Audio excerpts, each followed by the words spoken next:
thank you very much for that introduction. And also thank you very much to the organizers for the kind invitation to share with you some of my work. It's really a pleasure to be here, and also I'm grateful for technology, part of the digital revolution that we will talk about, for enabling me to speak to you from a sunny but relatively cold Aachen in Germany. So thank you very much again for the opportunity, and I've been asked to talk about artificial intelligence and entrepreneurship, and perhaps with some reflections on what that means for the GCC countries and the global south, and to make some sense of some of the current developments, in the digital economy more broadly. So I'm going to tell you a kind of like a narrative which is based on my research, and I'm really going to draw on three documents that are available. So if you want to afterwards, if I've stimulated or said something to stimulate your thoughts and you want to read more about this, I can recommend these three sources. The first one is the textbook that if I can flag this year, advertise this for a second. It's Artificial Intelligence, Economic Perspectives and Models, which I've co-authored with two of my colleagues from Germany and from Italy. And this is a book about the economic perspectives and the economics of artificial intelligence, not so much the entrepreneurship, but it underlies a lot of the entrepreneurship, consequences for entrepreneurship are determined to an extent by the economics of artificial intelligence. And we've tried to write a book that fills the gap in the analysis of artificial intelligence. We find nowadays that we get pronouncements about the economic impacts and consequences of artificial intelligence made by computer scientists and ethicists, etc., who has got a very slight grasp of the underlying economics. And I think one can only understand some of the entrepreneurship business models that are working and that are not working in AI and the digital economy if one understands some of the economic principles of AI. And I'll be alluding to that throughout my presentation. Then, of course, I'm also talking about AI and entrepreneurship, and this is really, part of what's called digital entrepreneurship. And I've contributed this chapter on digital entrepreneurship to this book, this is a chapter 12 of the book, Data Science for Entrepreneurship. It's a very nice book. It's available from Springer Online, and it deals in great depth with data science aspects for entrepreneurship. So if you need a good companion or a guide through teaching entrepreneurship and data science more broadly, I can recommend this book, and I'll be drawing on some of the aspects in this chapter. And then more recently, I wrote also a paper on late industrialization and global value chains under platform capitalism in the Journal of Industrial and Business Economics. And this is coming back to the idea of an industrial revolution and asking the question, what is the implications of the digital revolution and its kind of like acceleration with artificial intelligence for industrialization in countries that are late industrializers? In other words, say, for instance, we want to consider industrialization in sub-Saharan Africa, which has been one of my research topics for quite some time. What is the new digital platform capitalism under which we are increasingly living? What are the implications for such industrialization? What are the options and the prospects under that? And I will be elaborating a little bit in what comes about platform capitalism, because on the one hand, I'm going to cast a potential positive story about how artificial intelligence can play a role in entrepreneurship, but I'm actually going to conclude a little bit more pessimistically that the kind of platform capitalism that has been enabled or that has come that arose within the digital economy is not exactly what people expected. And that this is not really creating, a beneficial environment for entrepreneurship as we commonly understand it and hope for it. So there are three things in my presentation that I will talk about. First, I will talk, kind of like maybe to a crowd, but I think just to set the scene, I want also to give you a particular perspective on what artificial intelligence is and how it relates to entrepreneurship, because I think then you will also, follow me in terms of the narrative that I'm going to unfold following that. Secondly, I'm going to talk about the potential of AI to revitalize entrepreneurship. There are four main areas of so-called, potentially good things that AI bring to entrepreneurship and vice versa, from productivity enhancement to business model innovation. I'll give you some examples of each of these. But then I'm going to conclude that despite all of these this potentiality of artificial intelligence, we are not really seeing the benefits. I'm actually going to argue a little bit contrary to the title of this workshop or seminar, that there isn't a fourth industrial revolution. It doesn't exist. It was something that people hoped would happen to revitalize a stagnating Western economy, but we haven't seen that. The fourth industrial revolution has been a huge failure, and I will spend some time to explain why I think that has happened. And I will end up by talking about two aspects of current concern in the bigger AI debate, namely AI scaling problem and AI's democracy problem. And I think the note on which I end may be very useful for a further agenda on AI and entrepreneurship. So first, let us just refresh our memories perhaps and ask what we are talking about when we are talking about AI and entrepreneurship. I found this definition by Ricardo Vinuesa and colleagues to be quite a comprehensive and good definition of artificial intelligence. So it's any software technology with capabilities of perception, decision-making, prediction, pattern recognition, interactive communication, and logical reasoning. This logical reasoning is what people also refer to as good old-fashioned AI, so kind of like symbolic reasoning. But that's all and the perception and prediction and pattern recognition type of software capabilities, these are all reliant on machine learning, the newest type of approach to artificial intelligence. So, but I think the key here is that it's a software technology. Now, sometimes people, in my view, when they discuss AI, they confuse the technology with a product and a service. And this is vital for entrepreneurship, because the idea is often that entrepreneurs take a technology and they make products and services. And often when we are disappointed with a product or a service, we tend to blame the underlying technology, but that's kind of like unfair, because the technology is there. If we have electricity as a powerful technology, we shouldn't be blaming electricity when it is, inappropriately used, or the products and services based on electricity are perhaps not working or not dangerous. And I think we see a lot of that in the latest incarnation of products like ChatGPT and other types of chatbots and AI systems based on generative AI, that we miss the product for the technology underlying it, right? So this is something that will come back a little bit later when we talk about the market and the success and the growth rates of markets for AI. Just very quickly, because this is the origins of AI, a little bit of a short history, because I think this is also vital for the bigger story that I want to tell about the development of AI and its current stagnation to a certain extent. So largely we should see AI and the digital revolution as the outcome of the end of the Second World War. So most of the technologies, digital technologies, were kind of like pushed and really, they were put through a pressure cooker during the war. And after the war, the idea was by countries, let's commercialize all this war tech, which was the invention of the computer and the Enigma machine, the bomb.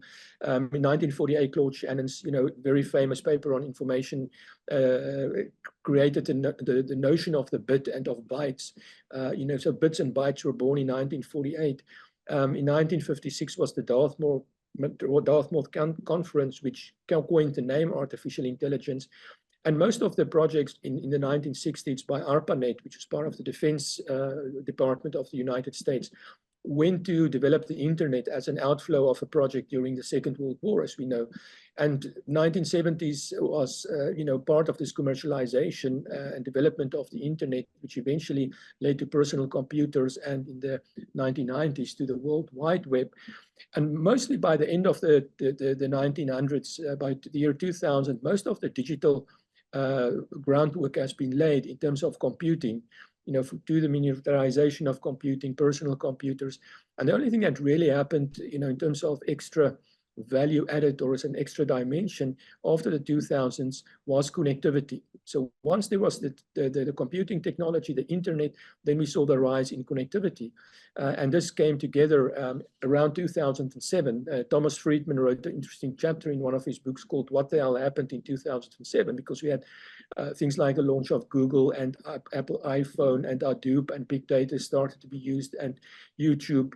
So all of these things kind of like all started together in 2007.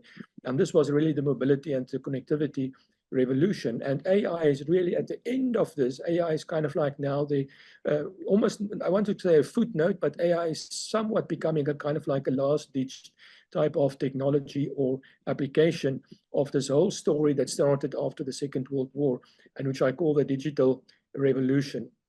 Some people, as I will argue, confuse this increase in connectivity with the type of fourth industrial revolution.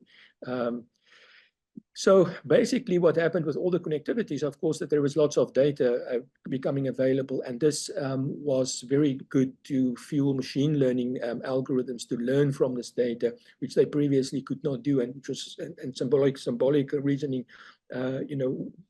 didn't really succeed very much. So AI development was in a so-called AI winter since the 1970s until the development of and availability of big data gave a new leash of life. And therefore, with all the data and with machine learning, all that AI really today is doing is it's doing prediction and pattern recognition, which is really the strength. So any job or any task that you have that consists of prediction or pattern recognition, and you've got huge amounts of data, then AI can automate that, or AI can help perform that type of job. So the famous example of prediction and pattern recognition was the 16,000 computers that were used around 2012 to teach a computer how to recognize a cat from the different pixels. Also recently, Jeff Hinton got a Nobel Prize for his contributions to deep learning and machine learning as the specific method to do that. A branch of this is, of course, natural language processing, which underlies the large language models. And large language models is basically the focus on language, and it's really related to a deep insight that almost everything is language. Computer code is language. We think in terms of language. So language permeates so much what we think and what we do that language becomes kind of like the golden thread through the whole approach of understanding and doing science nowadays. But this AI that we've described so far is narrow AI, it's domain specific. And we have also an application thereof to generative AI, which is based on what they call transformer-based or foundational models. It was also catalyzed by a paper in 2017 called All You Need Is Attention, which looked at a specific architecture, transformer architecture, which allows the large language models to be able to handle and use language to extract information from web scrapers for all the information that's available on the web. But this is distinct from kind of like the science fiction notions of a general artificial intelligence or a super intelligence. And very often there is a debate where some people claim that artificial intelligence may create the end of the world or create an Armageddon, or that AI will take over or the machines will take over. It's sometimes also referred to as AI doomerism. But this is not, these things do not yet exist. So there's just the assumption that if we continue to make progress in narrow AI, generative AI, that somehow over time it will pop into a general intelligence which can improve itself, and then it will just improve by leaps and bounds exponentially until there is a super intelligence which is more intelligent than humans, and that may, according to this, then also threaten human existence. Now, of course, there's a lot of assumptions in this. The assumption is that from artificial intelligence as we have it now, it will become general intelligence, that the general intelligence will improve itself, and that if it is a super intelligence, it will be hostile towards humans. There's so many assumptions in each of these steps that I think, it boils down to a lot of fiction and a lot of, very strong assumptions that one needs to be taken. So I'm not going to talk about the possibility of superintelligence and general intelligence. I think this is what philosophers and science fiction writers are finding more entertaining. And it's very interesting. I do find it interesting to speculate about it, but it's speculative and I won't deal with it today. Now, the other aspect of the story is entrepreneurship. And here we have digital entrepreneurship, which this is the formal academic definitions, if you like these formal definitions. So basically, if entrepreneurship is the pursuit of opportunities and creating a business to exploit opportunities, then digital entrepreneurship is using digital media and ICT technologies to pursue opportunities. And digital startups use IT technologies and infrastructures to create new products and new services. So it's a little bit different from the fact that all entrepreneurs use digital technology today. And if you have a cash register, it's highly likely that it's a digital cash register. So we cannot say that every entrepreneur that uses digital technology is a digital entrepreneur, although all entrepreneurs are affected by digital technologies. But specifically, they are creating these these IT or digital artifacts. Typically, we see that in apps, but we see also lots of businesses which are dependent on ICT infrastructure, like online web shops and e-commerce facilities. And this creates the digital economy, which is these markets for these digital technologies which entrepreneurs are selling and creating and providing as services. And one underlying thing to always recognize is that this digital technology is just technologies that uses information in bits, going back to Claude Shannon's 1948 article. Now, digital entrepreneurship also is not really something new. In fact, in 1974, a computer was used to order a pizza for the first time. And there's this link to this YouTube video where they've actually filmed how John Sermon used this voice synthesizer to place this first online order for pizza. And most of the technology, as I said, was fairly well developed already. We had the beginnings of the internet, the personal computing power, the transistor. All of these aspects were already developed, since the 1940s.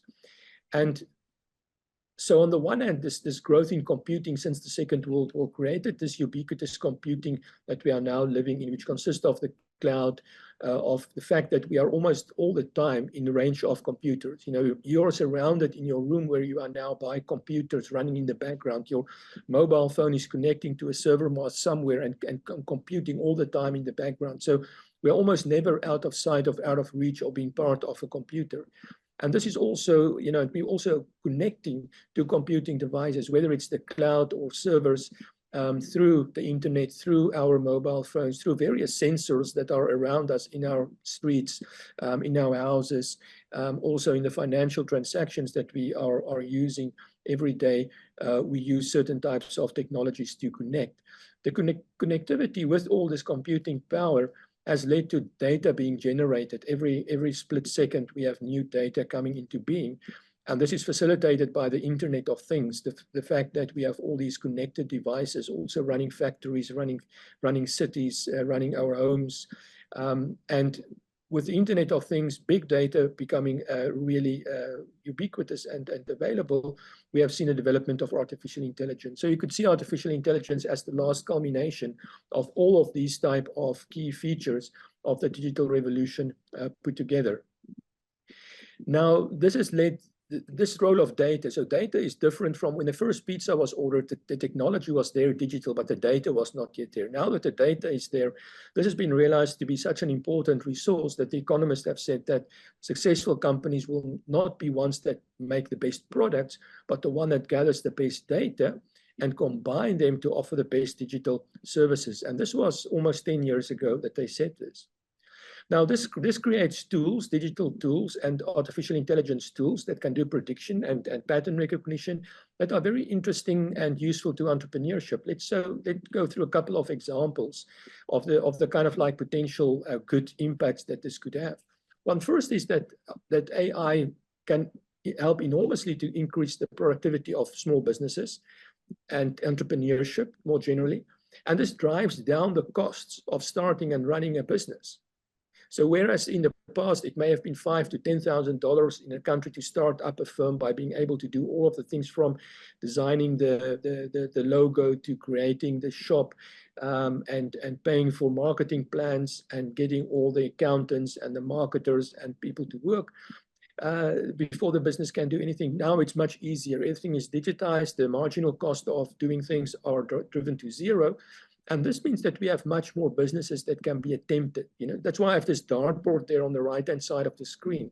The dartboard means we have much more attempts throwing at the bull's eye. So the rate of businesses that fail may still be very large, but if you try much more times, then maybe you'll get a few that will really become unicorns and will really expand very fast.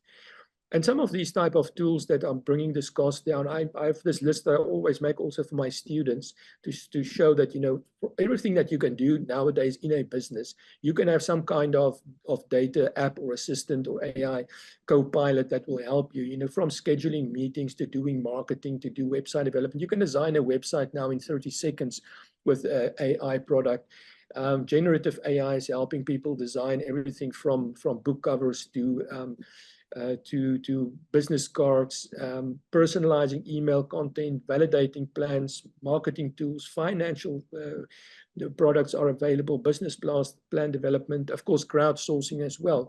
It's all available at the push of a button and at a very small marginal cost. And we'll see, for instance, Shopify was a notable type of very quick product. If you have something that you want to sell, you can create an online shop window and financial payment mechanisms in a few seconds on Shopify. And there are millions of businesses using Shopify and related type of products like this online.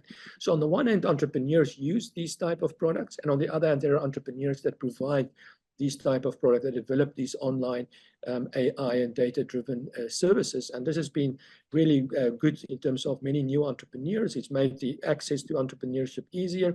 It's made it also easier for people who cannot work necessarily from a fixed time, as who may have been dissatisfied with their work environment, who want to work for themselves. So this has created a possible venue for that, and this is something that we often see. So generally, courses also in my university and other universities where I teach, courses in this type of digital entrepreneurship, how to create and run a business online, or how to develop a data-driven solution for a particular problem. These are very popular nowadays, and we've got various, hundreds of startup accelerator programs, for instance, in data science that we have. Now, a second aspect of the benefits of AI for entrepreneurship is cost decreases and dematerialization. Essentially, what we have in a digital economy is we have the economics of zero cost. So digitalization and dematerialization eventually drives all cost increasingly to zero. And this means that the type of business plans and business models that are possible are quite different. So from lower search costs, replication costs, transport costs, tracking costs, verification cost, all of these aspects make business quite different than it was, and also creates potentially more opportunities for perturbations in business plans. And in theory, at least, this should also, create more competition. If you're an incumbent business and somebody can easily create a new business and make, benefit from the lower cost, that may make a much more robust market with much more competition. That I mentioned in theory, because in practice it has turned out there are other aspects of the digital economy that actually works against the kind of like theory that it's a freer market with more competition benefiting the consumer at the end. It works actually in the opposite way in practice for reasons I'll come to. Another benefit from AI for entrepreneurship is that it is an innovation in the methods of innovation. So a lot has been written that perhaps the most interesting and most significant impact of AI will not be all these products and gadgets and shiny objects and consumer goods products that are being developed on AI, although they are interesting and entertaining, but that mainly the biggest impact will be on innovation, to jumpstart stagnating innovation in the world. And there is a lot of documents. For instance, the OECD has this document on artificial intelligence and science. The Royal Society also has this very interesting document on science in the age of AI. We know that as university lecturers, we are all confronted by the use now of AI in our research. How do we report that? Do we write scientific articles with AI? Should we acknowledge the contribution that AI has made in our papers? What do our students have to do when they submit their papers or their thesis if they are writing it with AI? How do we know that? How do we check whether AI is hallucinating or not? So it also brings up a lot of questions, and it can also make science and innovation more slow because we have to check AI, but still, in principle, it can be important. We have seen that the Nobel Prize now in chemistry goes to people who have used, for instance, AI to solve the protein folding problem, which has been a 50-year-old science problem, which is a very complex way in which which proteins are folded, which affects the functioning of proteins. And it seems that humans have difficulty, calculating and using brute computing power was necessary to get an idea of how these protein folding mechanisms are working. So potentially a very useful tool and support for entrepreneurial innovation. And then most importantly is business model innovation. So and this is not only AI, but this is really more the digital economy. And so to a certain extent, what I want to say here is that the digital economy already before we had AI resulted in a certain digital platform capitalism and a particular business model, which is very, to a certain extent, has very detrimental side effects. And AI has come in when this model was already there. To a certain extent, we can say that AI came really into play and into the market when a number of oligarchic firms had already tied up and monopolized the global digital economy. Right, so we had already, in a certain extent, lost the good hope for the digital economy that was there in the early 1990s when the internet first became available, and people thought this will democratize societies, this will democratize business, this will lead to all these benefits of a free society and open markets. No, it was captured by an oligarchy, as I will explain, and AI came only at the end of this. Now, why did we get these oligarchies and this concentration in markets and this opposite of free markets? The reason is the business models that were business model innovation that was facilitated by the digital economy and by AI really help firms to harness network economies and demand economies of scale, especially through digital platforms, right? So a platform is really like, an example is solely PlayStation, which depends on video game developers and consumers of video games, right? So this is a multi-sided market or multi-sided platform. The platform is only so successful, for instance, Sony, if there are many game developers, because if there's not many game developers, there will not be many consumers of video games. But there will not be many video game developers if there is not already many consumers of videos, right? So it's like which is first, the chicken or the egg type of dilemma for any platform. So there are what we call indirect externalities from one side to the other, because more game developers will encourage more consumers to join. And once this has happened, Sony PlayStation is kind of like, it can scale up very rapidly. And it's also very difficult to dislodge, because a new firm that will enter into the market, a new platform, will have to get the consumers and the video game developers at the same time. And the only way they can do it is to get them from Sony. But if Sony has locked them in, and this is really what all the great platforms do successfully, is they lock in both sides of these markets, then they kind of like become dominant and they're difficult to lodge, and you have this monopolistic, oligopolistic type of markets that we see. So this is typically of Uber. Like Uber have got, if there's more drivers, they have got more coverage, they've got faster pickups, that means more people use them. The more people they use, the more drivers they can get. So you've got the snowball effect, which is this indirect network economies that they use. And this leads to what we call platform models, which contrast with the typical old pipeline model. So the old model of doing business was from a supplier, would provide to a company who would distribute it to the customer, in a straight pipeline. But the platform, basically you create value by getting customers and producers to meet one another via your platform, right? And this creates demand economies of scale in comparison to the old supply economies of scale. And this really means that platforms compete not on product, but on business model. And this business model innovation and competition has really led to monopolies, because we see that the cost decline, they have got huge profit margins, and they are much easier to scale. And so it's no surprise that today the largest 10 companies in market capitalization in the world, 7 of the 10 are digital platform business models. Wherever a digital platform business model meets a pipeline model, the digital platform business model always wins. Most recent example is the Swiss watch industry, which have been decimated by Apple. a mobile phone developer. They always thought it was going to be the Italian watch industry that's going to undo the Swiss watch industry. And then they were thrown this curveball by Apple, producing watches and outselling the Swiss industry. So, it's called platform envelopment. The platforms can shapeshift in what they do. Google is a famous shapeshifter. It's supposed to be a company that offers a online search engine, right? But it's much more than that. It has morphed into real estate, into mobility, into house heating, all these things. And so today, for regulators to regulate Google, they have to ask themselves, what kind of business is this? Is this an online search engine, or is this a technology company more broadly? And that's part of the tricky thing, and why these type of big platforms, once they have been created on this network economies, become so dominant and difficult to lodge. And why Mark Andreessen, already 15 years ago, said that software is eating the world. That's what he was meaning when he said that. Now, this unequal outcomes, this lack of winner take all in the digital economy based on these digital business models, you can say that clearly if you look at the global playing field in terms of the platform economy. It's really dominated now by the USA and by China. That's it. Europe has lost. Rest of the world have lost. We are too far behind in terms of this to catch up because of the winner-take-all kind of like cumulative effect. So if we are talking about AI and entrepreneurship, we really have to ask ourselves, what are the USA leading oligarchic firms and the Asian leading oligarchic firms? What games are they playing? What strategies are they following? How are the rest of the world? What's the implications for the rest of the world? You can see, for instance, here that the global south is really, not in the game at all. It's not something that they are, as people now have said, they are part of the techno-feudalism that has been created. They are part of the serfs in this broader digital economy.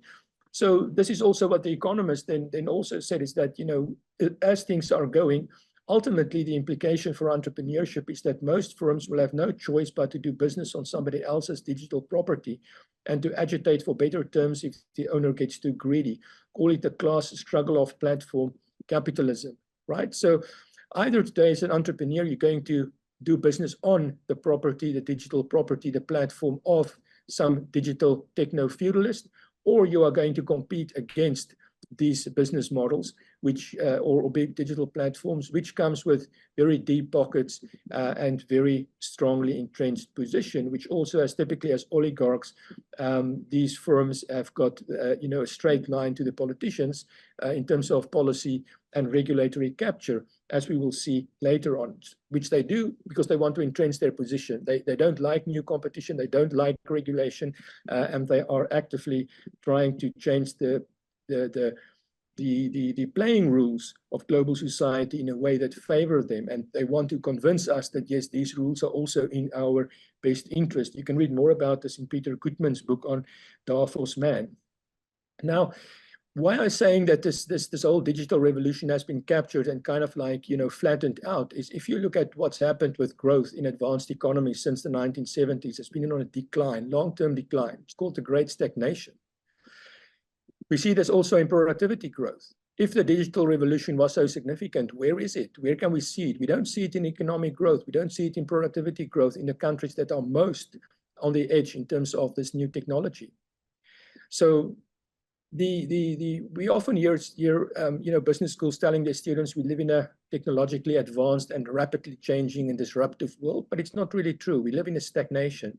Growth is stagnation, productivity growth is stagnating. And we see this in the political field as well, how consumers and populations in advanced economies are feeling that every generation is poorer than the previous generations, and they don't feel that things are getting better, because if productivity growth declines, wage growth ultimately declines, and if economic growth declines, the pie is getting smaller and smaller, and more people are fighting about the smaller and smaller getting pie. So it leads to pretty desperate and unpleasant politics, as well as we can understand perhaps from this lens what's happening in Europe and the United States in the very unpleasantness of the politics, which are zero-sum type of politics that are playing out, right? So the digital revolution with AI at its spearhead really was a kind of damp squid, nothing successful. So what's really the question? Well, as I said in the beginning, and maybe you will differ from me from this, I certainly take time to explain it to my students as well. We don't have a fourth industrial revolution. It never really happened. It was kind of like an ambition of the World Economic Forum. But if we look at all of the so-called fourth IR technologies, the progress has so far been very scant. From crypto, which people are saying is just a full-on fraud or a speculative bubble, to the metaverse, which has kind of like disappeared into nothing, to renewable energy, which is not really taking that much off in terms of its total share, to the Internet of Things, which cannot get further because we don't have a universal standard for connecting devices, or even 3D printing, which people sometimes claim is novel. It's actually a 1980s technology. And then, of course, with AI, we still, as we will see, they are still very, very stupid machines in the end. So we don't see this. And ultimately, I think the evidence that we don't have an industrial revolution now is this graph of labor productivity growth in the UK. I show this graph from the UK because they have great statistics going back to the 1760s, right? So they've got almost 300 years of data. If you take, by the way, also other data from other advanced economies, you see pretty much the same picture. So it's not that this is an exceptional picture. But what we see here is you see the first industrial revolution, right? What happened during the first industrial revolution from the 1770s? You had a strong increase in labor productivity growth, right? And then what do we see since the digital revolution started?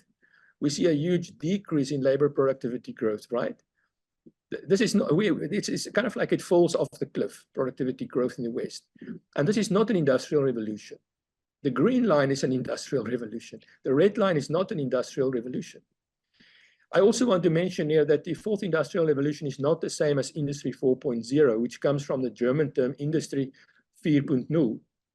This Industry 4.0 is a specific German government strategy of a couple of years ago to kind of like push the manufacturing sector in Germany to be more productive and more competitive by developing a digital base, a digital infrastructure to underpin manufacturing.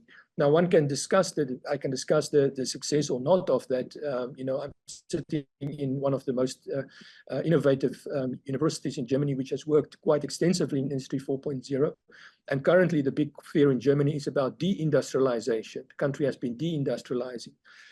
So one can speculate whether Industry 4.0 has really been so successful ultimately, if it leads or if it's accompanied by the massive deindustrialization of Europe's most industrial economy, which tends to think that there is some other reasons playing behind that, which I'll come to. Now, one of the big constraints at this stage is that AI has a scaling or energy problem. This is the graph of the Industrial Revolution occurring there after 1750, and you can see what happened globally. GDP per person just increased super exponentially. We tend to tell our students that this, great takeoff in our wealth has been driven by technology and by entrepreneurship and good institutions and all of that. But that's kind of like a very small, minor part of it. Mainly, the Industrial Revolution has been driven by plentiful of fossil fuels. That period coincides with the development of oil. Oil means firstly coal, drove the British Industrial Revolution, and then oil, the American Industrial Revolution, and the rest of the world's after that. The first oil fields, as you would know, was drilled commercial oil fields in the 1850s, 60s in the US, and then all across the world. And we've had this fossil fuel bonanza since the 1800s, which has really fueled our modern economy. Everything is based on this plentiful fossil fuels with its great potential.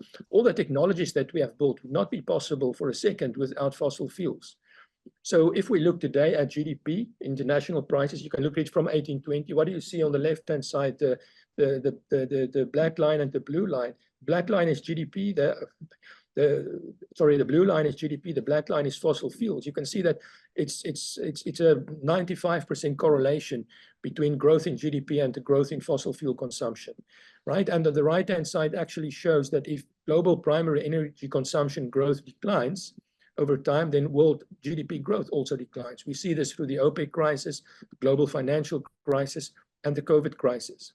A very close connection between our economy and our growth and our entrepreneurship and this. So the world uses about 110 billion barrels of oil in a year. And if you take the energy in a barrel of oil and you compare it to the energy in a human worker, this is equivalent to having 500 billion human workers toiling 24/7 for our economy.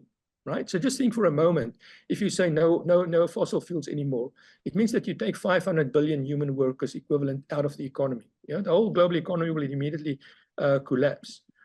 And this is indeed what we see over time. What we have seen over time is that ultimately, as energy becomes more expensive and more difficult, and the low-hanging fruits in terms of energy has been taken, it means the energy rate, the rate of return on energy gets less and less, because we need to use more energy to get the energy that's there in the ground out of the ground, to transport it and to use that. And as a result, what you see, if you look at this graph of oil prices and world GDP growth between 1955, as you can see, our oil crude prices increased significantly in the 1970s, and then growth came down. And then again, after 2000, there was this huge increase in world oil crude prices. And, you know, since 2007, we have seen also the decline in economic growth. But what happened between this period in the 1980s and 2006, that you saw there was the increase in crude, but there was also an increase in world GDP growth? Well, simply what happened during that period of time was that we had a huge production of financial capital, of debt. The West actually pumped millions of dollars into the economy to keep the economy afloat. We had this debt bubble, which culminated in the global financial crisis in 2008. We also had offshoring. Western economies shifted a lot of their manufacturing industries off where it was cheaper to produce, given the higher energy cost. Now, since 2008, what we have seen is we have got the financial crisis. The kind of like interest rates are rising because we've got all the surplus of money that's been created, and we see reshoring. And the combination of reshoring and the combination of higher interest rates together with higher oil prices is really depressing growth in all of the advanced economies. And you can see here on this screen where the AI revolution is taking place. Since 2007, it takes place as a combination of high energy prices and declining economic growth. It's not a positive growth scenario. So the energy problem is essentially now is that the fossil fuels leads to global climate change. It's also finite, so it's going to be reduced. So the world is trying to switch to renewables, but this is going to take a long period of time. It's not going to be easy. It's going to be very expensive. And the implications is that AI will become too costly to scale up because AI requires a lot of energy. It will contribute to global warming. And the efficiency gains through the Jevons effect will have actually an unintended bad consequence on energy consumption. So what I mean by this is, if AI makes our production more efficient, it means those efficiency gains will be used to increase consumption, which will again requires greater energy in future. So in essence, this rebound effect together with the energy of AI really puts a scaling limit on the extent to which AI can further be developed. So I'm going to be quick about this because of time. You can just read about the fact that, you know, AI could soon need as much electricity as an entire country, and that by 2040, computers will need more electricity than the world can generate, right? So how can this be done by a transition to clean energy? This is clearly going to be impossible. AI is also a water guzzler. So if you look at just the water that's being needed, I mean, I think every time you do a Google search, Google has to drink equivalent of a glass of water. And that leads to a lot of carbon dioxide being pumped into the atmosphere. I mean, a couple of years ago, already training one large language or model with GPUs issued as much emissions of CO2 as 6 American SUVs in their lifetime.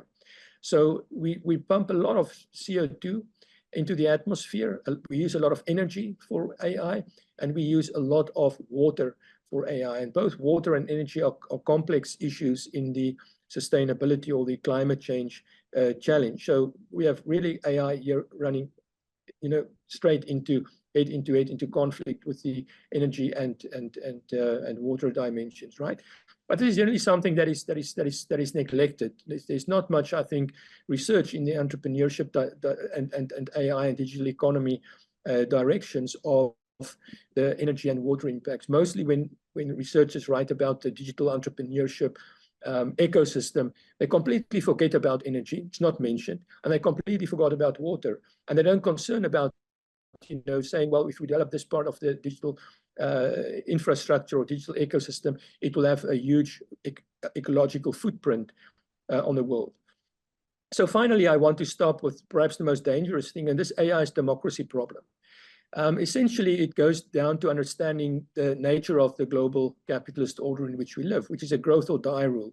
Essentially, the story is this. I'll tell it very shortly, because you can also read about it in these books by George Monbiot and Baradaran.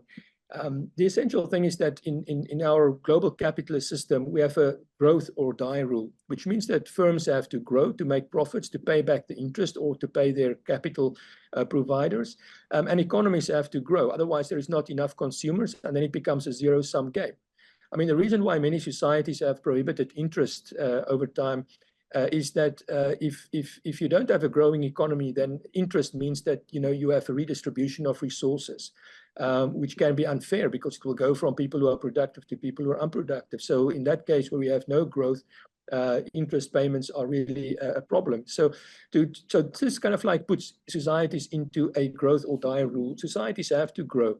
And so in the modern capitalist system in the last 200-300 years, there has always been expansion. Right, so to keep on growing, firms will exploit a complete market, say a domestic market, and then they have to go international to exploit the market, and then they have to do all kinds of innovations to be able to continue expanding. So for instance, facial care products. Firstly, the companies made it for women. And then when the market for women was saturated by skincare products, they went into the market for men. And suddenly you found skincare products made for men. Now that has been saturated, you find products for children, skincare products, right? So what I'm saying is that if you have to continue growing a market, you have to advertise, you have to sell, but you also have to find new unexplored frontiers, new zones of extraction where you can extract profits to keep on growing. And this has been leading to, for instance, imperialism, to global growth of capitalism, which is what Rosa Luxemburg basically said, is that you have imperialism because capitalist firms will need to expand continually. Now, AI coming at the end of the digital revolution is really now the last extraction zone of the big oligarchs, of the big firms. The Silicon Valley sees AI as being an extraction zone. It's part of the digital economy that's not yet been used. And so the tech industry has been building moats around the digital market to solidify their monopolies and oligarchy. And they've been using government support for this. They've been promoting hype and hysteria. And they've been trying their best to get as much as they can out of this, which is called also techno-feudalism in more detail. I've explained this, so I'm going to go briefly across it, why that is. You can read more about this in these books on platform capitalism and techno-feudalism and the inequality. We see also now that the moment there was the African Continental Free Trade Agreement announced, Google and Amazon went to visit. Of course, they need continual expansion. They need also the data of Africans, and they need to be able to ensure that they can also extract the most value from Africa as the new frontier or the new digital market. With very few countries having ratified the Convention on Cybersecurity, this is actually a great opportunity for them.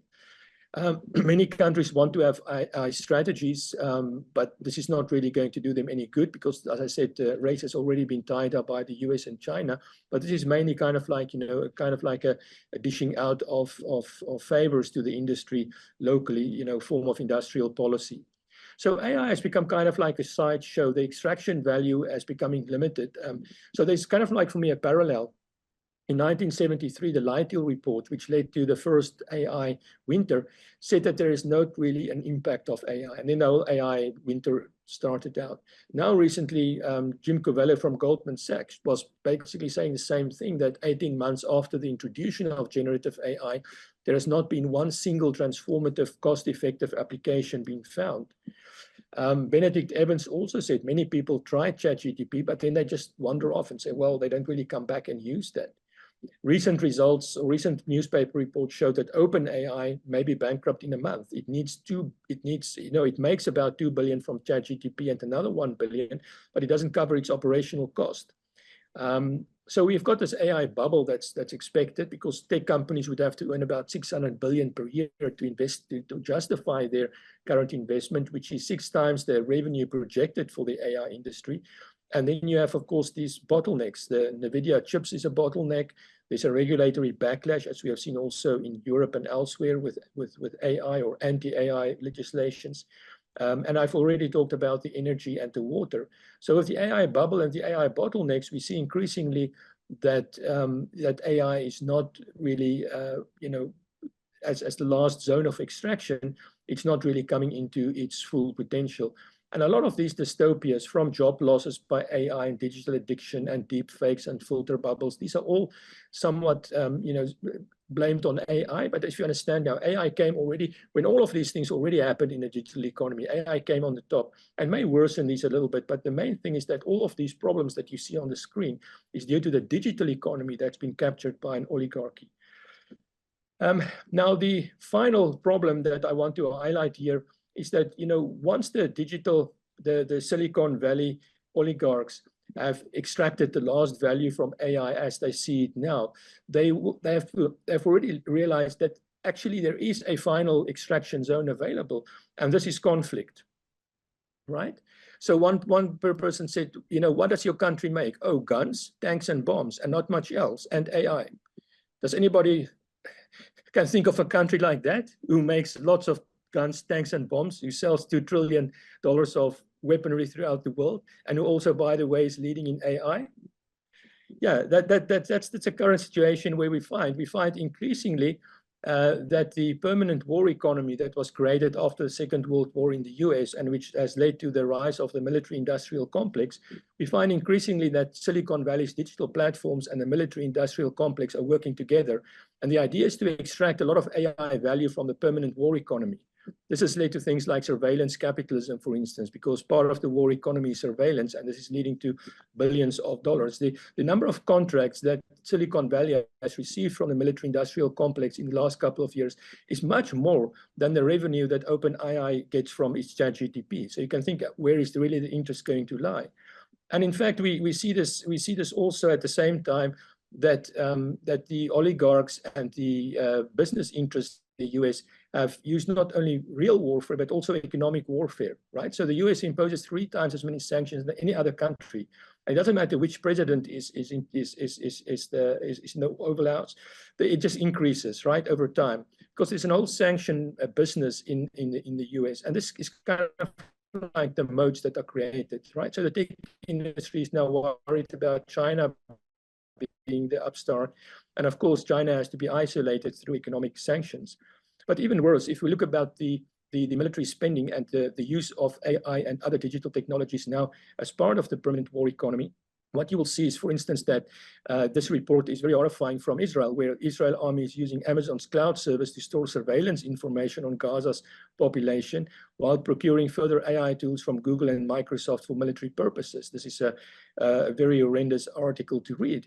Moreover, so is that the AI machine directing Israel's bombing spree in Gaza, which is called Lavender, and you can read more about how this whole system works. It also kind of like make the humans feel that they are not responsible, because the AI system takes decisions on who to target and who to bomb, and kind of like the humans then feel not so much responsible for all the killing that they are accomplishing. So again, very horrendous to read how AI is being used by the military-industrial complex.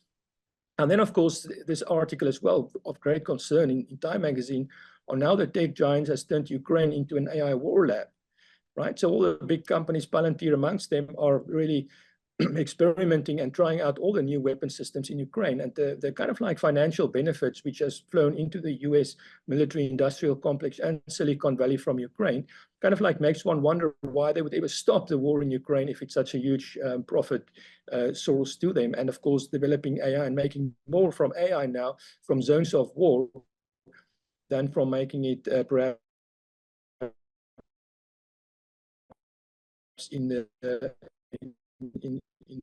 from the other types of said. If war is not impossible, every advance in scientific technique means an advance in mass murder. And I think, unfortunately and terrifyingly, this is what we have seen in the last couple of years, accelerating and having huge concerns, I think, for the future. So I want to stop here and saying that, what we look at AI and entrepreneurship, we are seeing really what's called disruptive entrepreneurship on a massive scale, where Silicon Valley and the military-industrial complex is now working hand in hand to exploit the last zone of extraction in a very dominated digital economy. And the only way I think forward is, as Foster and McChesney said already 10 years ago, for the digital revolution, must be demilitarized and subject to democratic values and governance with all that entails. There's no other way, right? So we've lost the digital revolution that happened in the 1990s. It didn't come to fruition. We didn't find the fourth industrial revolution. Now it's becoming militarized as a result of the oligarchies having extracted the value that they have from the world. And this is really not the road, I think, that will end well if it continues. So the call is then made that, you know, one really has to demilitarize the digital revolution and bring it back into the ideals that we had in the early 1990s and the vision then of a real fourth industrial revolution, with the advantages that it can bring to growth and development and prosperity through stimulating a right kind of entrepreneurship, not the type of entrepreneurship that it has unleashed on the world in the last decade or so.